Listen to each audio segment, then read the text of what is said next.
Verses 19 to 22. We are here most pathetically persuaded to our duty.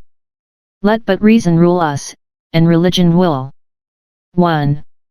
Consider the greatness and glory of God, and therefore fear Him, and from that principle serve and obey Him.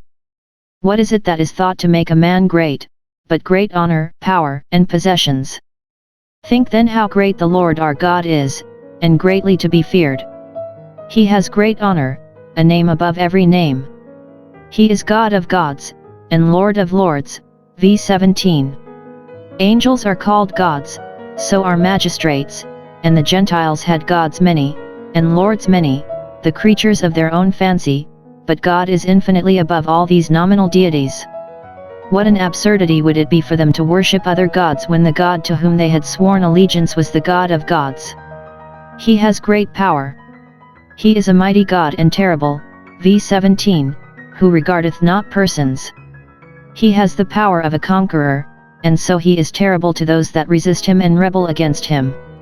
He has the power of a judge, and so he is just to all those that appeal to him or appear before him. And it is as much the greatness and honor of a judge to be impartial in his justice, without respect to persons or bribes, as it is to a general to be terrible to the enemy. Our God is both. He has great possessions. Heaven and earth are His, v. 14, and all the hosts and stars of both. Therefore He is able to bear us out in His service, and to make up the losses we sustain in discharging our duty to Him. And yet therefore He has no need of us, nor anything we have or can do. We are undone without Him, but He is happy without us, which makes the condescensions of His grace, in accepting us and our services, truly admirable. Heaven and earth are His possession, and yet the Lord's portion is His people. Consider the goodness and grace of God, and therefore love Him, and from that principle serve and obey Him. His goodness is His glory as much as His greatness. He is good to all.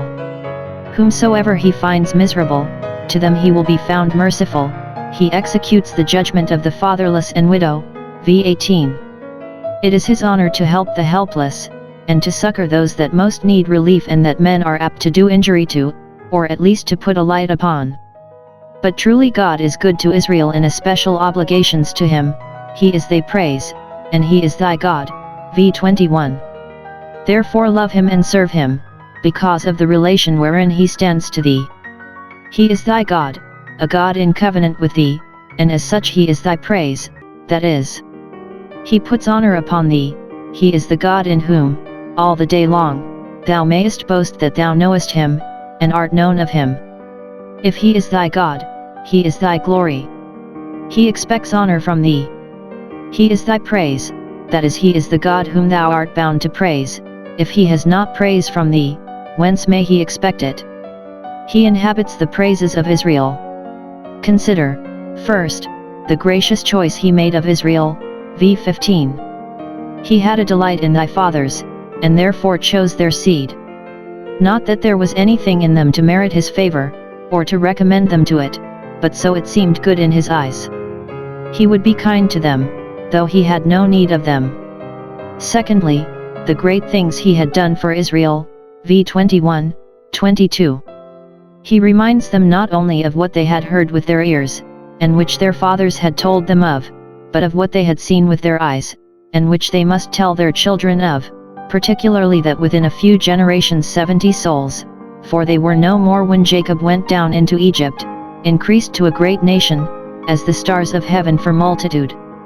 And the more they were in number, the more praise and service God expected from them. Yet it proved, as in the old world, that when they began to multiply they corrupted themselves.